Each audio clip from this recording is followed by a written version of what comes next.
الحمد لله رب العالمين.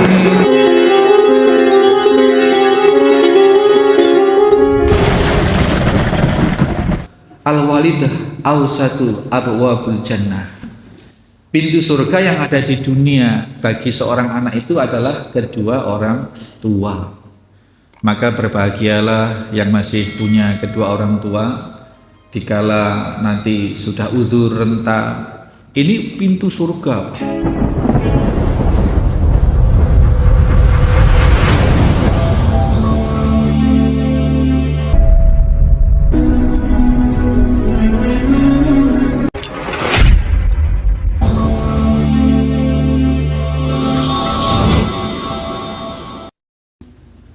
Bismillahirrahmanirrahim. Assalamualaikum warahmatullahi wabarakatuh. Innal hamdalillah nahmaduhu wa nasta'inuhu wa nastaghfiruh wa na'udzu billahi min sururi anfusina wa min sayyiati a'malina. May yahdihillahu fala mudhillalah wa may yudlil fala hadiyalah.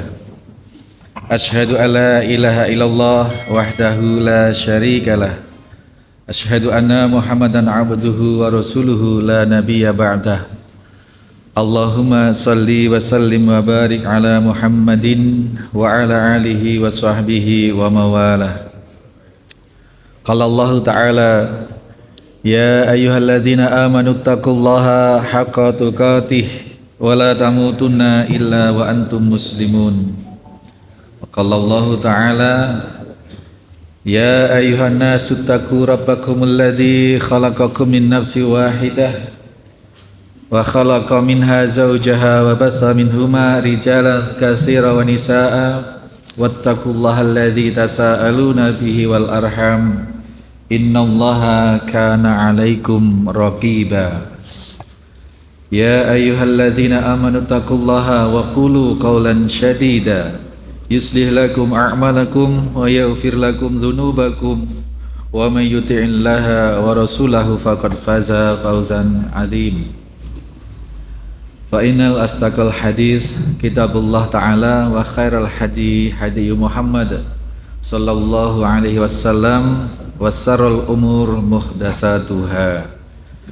Hadirin hadirat muslimin muslimat, bapak-bapak, ibu-ibu, saudara-saudara, adik-adik sekalian, jamaah Masjid At-Taqwa Wringin Anom Panarukan Situbondo rahimani wa rahimakumullah, serta segenap mustami yang menyimak kajian ini dimanapun berada, rahimani wa rahimakumullah. Kita akan mensudahi bab taubat kajian kitab Riyadhus Shalihin kita, di mana bab taubat ini seyogianya hari ini sudah berakhir karena bulan lalu kita sudah sampai di hadis keempat, di mana diceritakan dua orang yang sudah saling bunuh, begitu. Seorang membunuh orang yang lain, tetapi kemudian membuat Allah tertawa. Yadhakullah, Allah tertawa menyaksikan dua orang yang ketika di dunia saling bunuh, di mana satu membunuh yang lain, tapi dua-duanya masuk surga. Itu sudah kita kupas kemarin, karena ternyata yang dibunuh ini adalah seorang muslim di medan perang jihad fisabilillah, dibunuh oleh orang kafir, syahid masuk surga kelak. Kemudian yang membunuh kemudian mendapat hidayah dalam perjalanan hidupnya, mendapat hidayah, kemudian di dalam Islamnya dia juga berjihad fisabilillah, kemudian terbunuh di medan perang. Jadi dua-duanya syahid. Nah, di situ adegan Rasul menceritakan bahwasanya, menggambarkan atau menceritakan bahwasanya Allah tertawa melihat, Allah tersenyum, Allah tertawa melihat dua orang yang dulunya bersaling bunuh, membunuh satu sama yang lain, tapi kemudian masuk surga. Seyogianya hari ini kita masuk bab berikutnya, tetapi kita masih punya hutang, masih punya sisa dulu. Itu di hadis yang ke-21 pernah kita tunda karena hadis itu panjang sekali, ada 8 halaman. Tetapi yang panjang ini sebenarnya bukan sabda Nabi. Kalau Nabi itu bicara tidak pernah panjang lebar, Pak. Nabi Shallallahu Alaihi Wasallam itu kalau bicara sepenggal-sepenggal, sekalimat-sekalimat, tetapi mengandung makna, mengandung pengajaran yang sedemikian dalam dan luas. Ini salah satu keistimewaan Nabi kita Shallallahu Alaihi Wasallam dibanding dengan Rasul-Rasul atau Nabi-Nabi yang lain.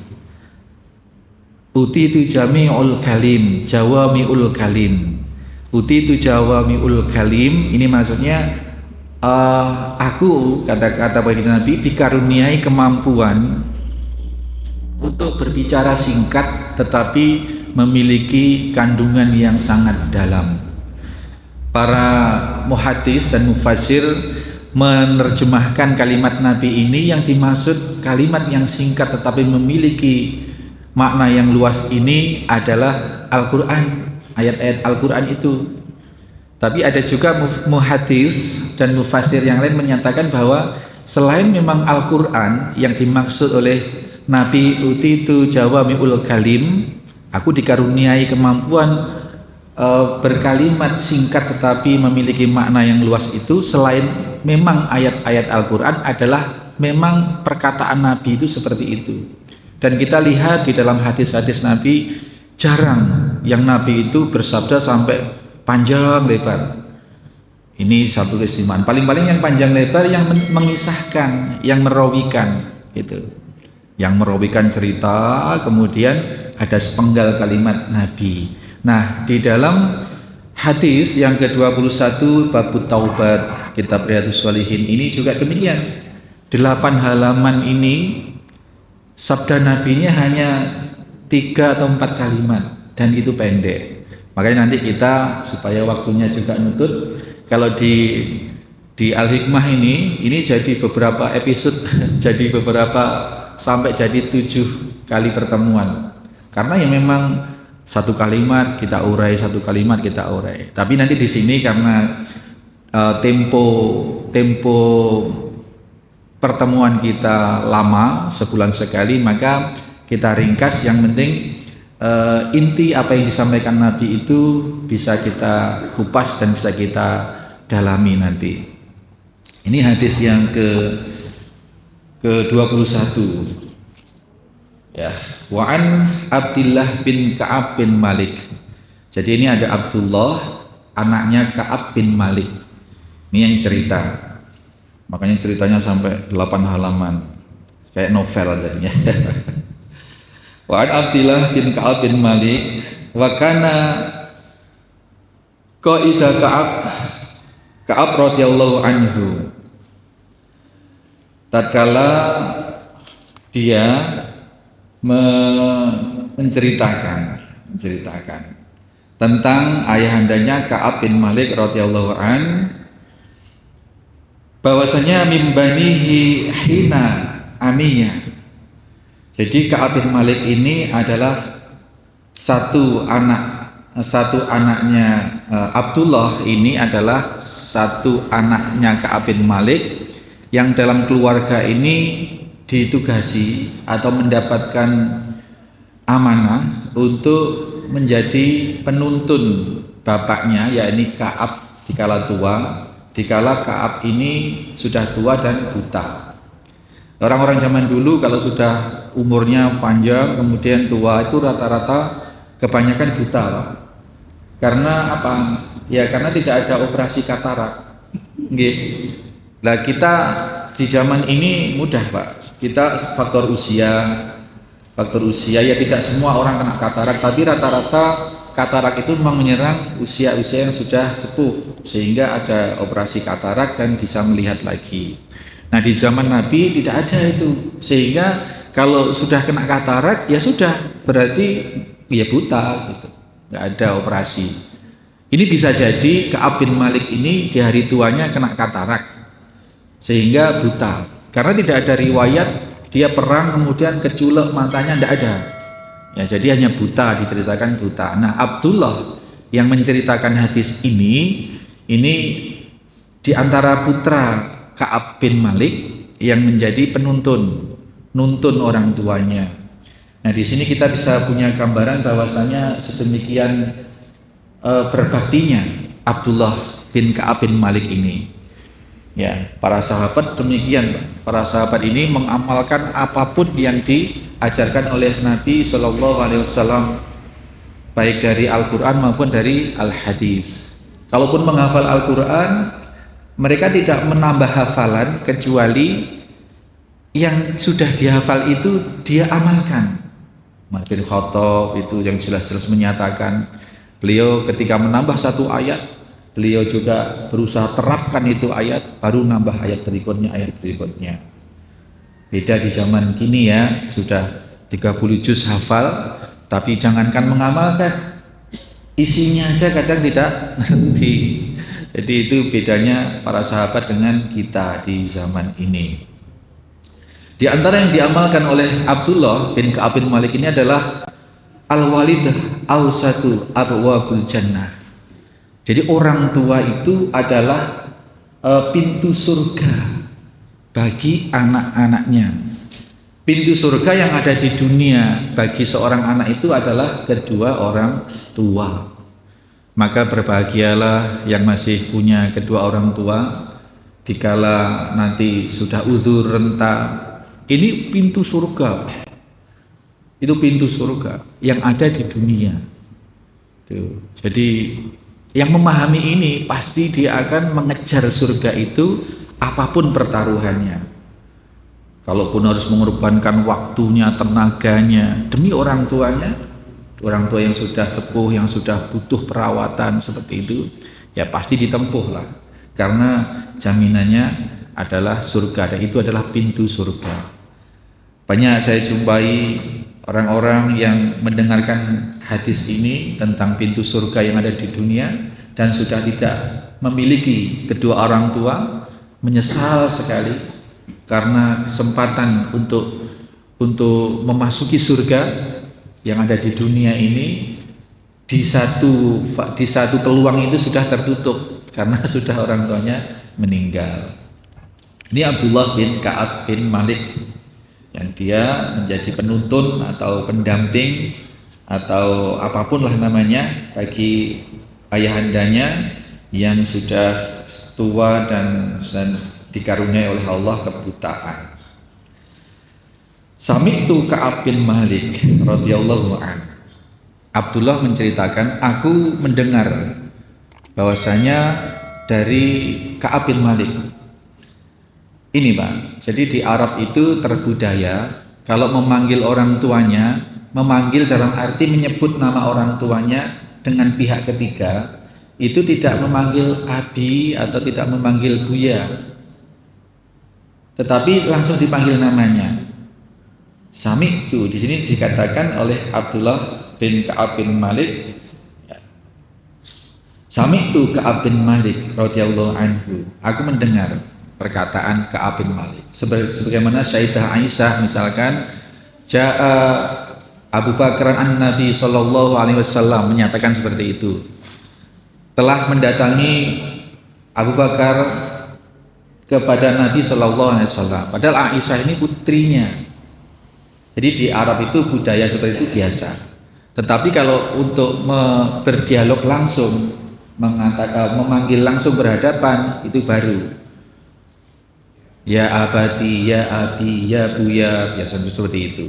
Nah ini kita bisa menarik satu pelajaran bahwasanya mengenai budaya ini tidak sama di Arab dan di Indonesia atau di luar negeri atau di mana-mana tentang budaya ini tidak sama, sehingga Islam datang mempersamakan semuanya. Ketika Islam datang sudah tidak ada kasta, tidak ada feudalistik begitu ya, karena Nabi ajarkan di dalam Islam itu inna akramakum indallahi atqakum, yang Allah ajarkan melalui Nabi Shallallahu Alaihi Wasallam, yang terbaik, yang paling mulia di antara kalian adalah yang paling takwa.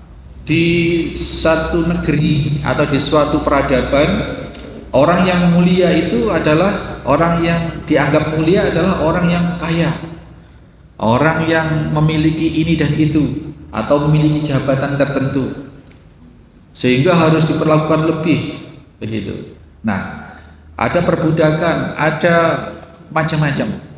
Nah, Islam datang ini mensetarakan segala sesuatunya. Sehingga kalau sudah bicara Islam, Pak, Islam itu ya Islam. Islam di Arab ya sama dengan Islam di Indonesia.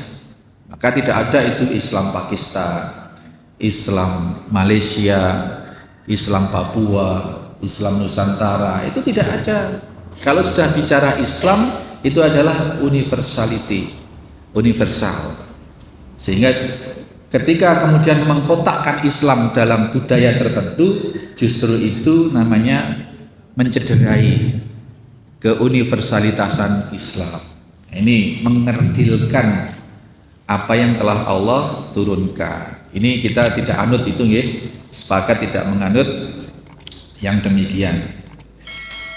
Kemudian ini Abdullah menceritakan dia mendengar, karena dituntun, Pak, karena kemana-mana bareng. Abdullah ini kemana-mana dampingi, mau pindah dituntun gitu. Sehingga berkesempatan Abdullah ini mendapatkan banyak hal dari bapaknya yang namanya Ka'ab bin Malik. Di antara hadisun, cerita yang diceritakan kepada Abdullah bin Malik ini kepada Abdullah bin Ka'ab bin Malik adalah yang kemudian tertuang di dalam hadis yang ke-21 ini. Qala Ka'ab, kita agak persingkat-singkat saja, banyak sekali. Abdullah menyatakan bahwasanya dia menceritakan apa yang telah dikisahkan Ka'ab bin Malik kepada dirinya an Rasulillahi sallallahu alaihi wasallam fi ghazatil Tabuk. Jadi tentang takhallafa an Rasulullah, tentang ketertinggalan Ka'ab bin Malik dari Rasulullah di saat perang Tabuk. Jadi Ka'ab bin Malik ini ketinggalan, Pak. Lainnya sudah berangkat jihad perang. Nah, Ka'ab ini karena masih ruwet di rumah, akhirnya nggak berangkat. Padahal sudah siap. Ini kisahnya seperti itu. Ya, fi ghazatil Tabuk, di dalam perang Tabuk. Qala Ka'ab, lam atakhallaf an Rasulullah sallallahu alaihi wasallam fi ghazati ghazaha qattun. Padahal Abdullah menyatakan, padahal Ka'ab bin Malik ini mengatakan pada saya, dia tidak pernah ketinggalan perang bareng Rasulullah di perang-perang apapun, di perang-perang apapun. Masya Allah, berarti Ka'ab ini luar biasa, ya. Illa fi ghazwatit Tabuk, kecuali ketinggalannya ya saat perang Tabuk itu. Berarti perang-perang yang lain selalu ikut. Perang Uhud ikut, perang Khaybar ikut, macam-macam ikut semua. Perang Hunain ikut, ya. Ghairu anni qad takhallaftu fi ghazwatil Badar. Dan ya, tertinggalnya hanya di perang Tabuk, dan memang beberapa sahabat tidak ikut di dalam perang Badar. Jadi Ka'ab bin Malik ini tidak ikut di perang Badar karena memang tidak diajak atau memang tidak ada perencanaan di dalam perang Badar itu, dan tertinggal pernah tidak perang bareng Nabi di perang Tabuk ini. Tetapi di perang Badar itu, kata Ka'ab bin Malik di sini dinyatakan, itu tidak tercela kalau tertinggal di perang Badar, karena kita tahu perang Badar itu Nabi SAW berangkat dari Madinah keluar perbatasan Madinah itu hanya untuk mencegat kafilah dagang Abu Sufyan, ingin merebut kembali harta kaum muslimin yang ditinggalkan di Mekah dan dikuasai oleh Abu Sufyan. Sehingga hanya berangkat dari kota itu, dari Madinah hanya sekitar 313 atau 314 orang. Sehingga tidak ada persiapan untuk perang, ya sebatas bawa peralatan seadanya begitu. Ya karena tidak akan menghadapi pasukan perang, hanya akan menghadapi perlawanan barangkali dari kafilah dagang Abu Sufyan yang pastinya juga membawa senjata. Tetapi ternyata Abu Sufyan mencium rencana itu, kemudian Abu Sufyan mengirim telik sandi ke Mekah untuk mengerahkan pasukan besar-besaran dikirim ke Badar itu. Maka terjadilah apa yang terjadi, 300 melawan 1000. Jadi 1 melawan berapa itu? 3.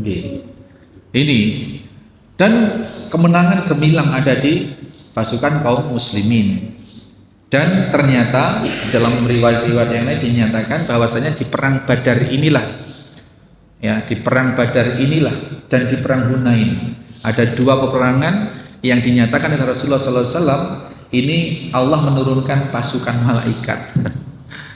Di perang Hunain itu lebih miris lagi Pak. Diturunkan pasukan malaikat sehingga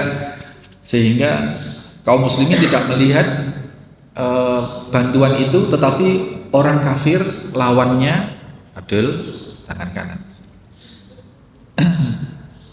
Itu pasukan kaum kafir itu melihat ada pasukan putih, ya, pasukan yang serba putih. Itu di antaranya di perang Hunain itu kemudian ada musuh orang Taif di perang Hunain itu, ketika kemudian masuk Islam, baru bongkar Pak, cerita bahwasanya dulu di perang Hunain itu kami kalah, kami lari terbirit-birit, padahal kaum muslimin juga sudah terdesak itu. Katanya ada pasukan sedemikian banyak yang datang entah dari mana begitu dengan pakaian serba putih. Maka pasukan Taif waktu itu membubarkan diri, melarikan diri, pontang-panting. Padahal kondisi kaum muslimin, bahkan ada panglima perang kaum muslimin yang terbunuh di saat itu, tapi kemudian atas karunia Allah kemudian diusap oleh ludah Rasulullah SAW, kemudian semua luka-lukanya sembuh dan hidup kembali. Itu di perang Hunain. Nah, Ka'ab bin Malik tertinggal di perang Tabuk dan tidak menjadi peserta perang Badar. Hanya bedanya yang di perang Badar ini Rasul tidak pernah mempermasalahkan, karena memang konteksnya tidak dalam rangka berangkat dari Madinah, itu tidak dalam rangka berperang. Nah, kemudian Ka'ab bin Malik juga menceritakan bahwasanya belum pernah di perang-perang sebelumnya kondisi Ka'ab itu seprima itu. Dia sehat, prima kondisinya. Bahkan dia juga belum pernah jamak tuh qablaha, belum pernah sebelumnya terkumpul pada dirinya rohilataini qatun, kendaraan yang terkumpul 2, punya persiapan kendaraan 2 unit. Ya, kalau biasanya perang itu hanya berangkat membawa seekor kuda sebagai tunggangan. Lah ini Ka'ab ini mampu sudah menyiapkan kuda iya, perbekalan di onta juga iya, begitu. Bahkan bisa 2 set sebenarnya. Artinya sebenarnya kondisi Ka'ab tidak ada uzur untuk tidak ikut perang Tabuk.